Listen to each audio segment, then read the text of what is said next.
a lot of us like didn't run all summer and then decided that we're going to be a runner, or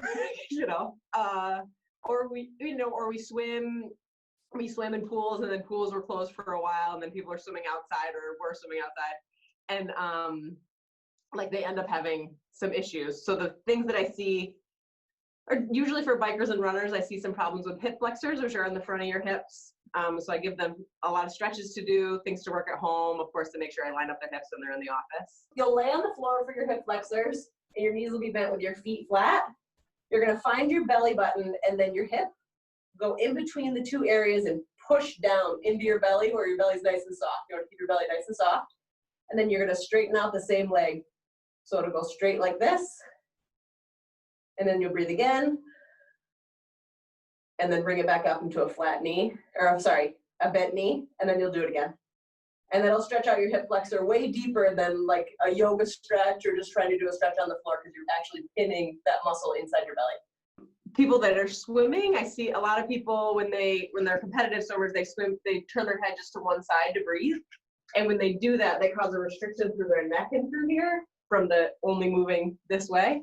And so they'll notice, they won't notice it when they're swimming because they're warm, but like if they're trying to back out of their car or something, they'll notice it. So that'll bother their neck. And I've seen that a lot this summer. Actually, while you're sitting right there, so what do you recommend for that, for a stretch for your neck? So just making sure that you bring your head in the opposite direction. So turning your head all the way this way, and you'll feel the stretch of the front of this muscle here that sticks out on most people.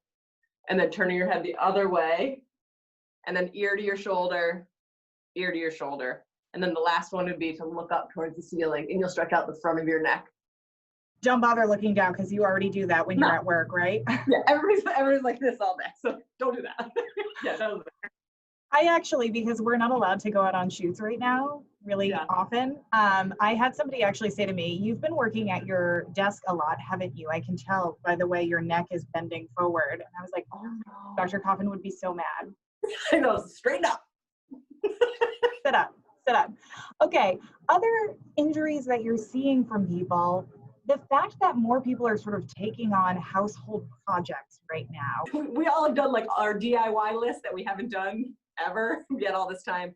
So like people will be painting their whole house or building a fence. Like I've seen all those things. And so it's a repetitive motion. So I see a lot of like wrist, elbow, shoulder issues with that, from like overreaching for days and hours and months. So just a really good thing for that and in life is just to keep your shoulders down and back. So you roll your shoulders down and back, stick your chest forward, and then your shoulders are down. So if they're like this, that looks bad and feels bad. And then if you roll your shoulders back, it feels good. And you can do all your range of motion exercises, you can paint, blah, blah, blah. But if your shoulders are back, you won't injure yourself as much. So if you want to prepare for maybe going into painting, should you be stretching your wrists or?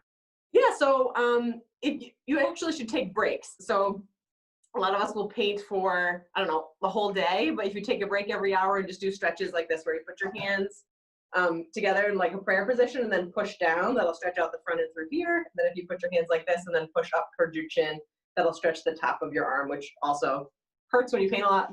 One other thing that I thought was super fascinating that you had mentioned is that you're seeing jaw issues in people. What is that about?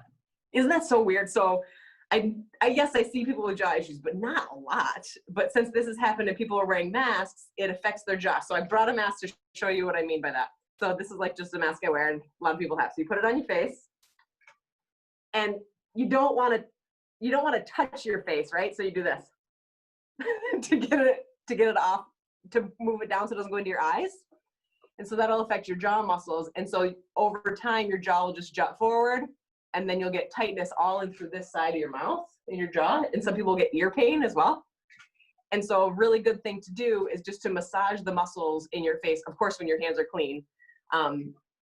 But take your two fingers and press pretty gently and just massage all the way down your jawbone until you hit the corners of your mouth.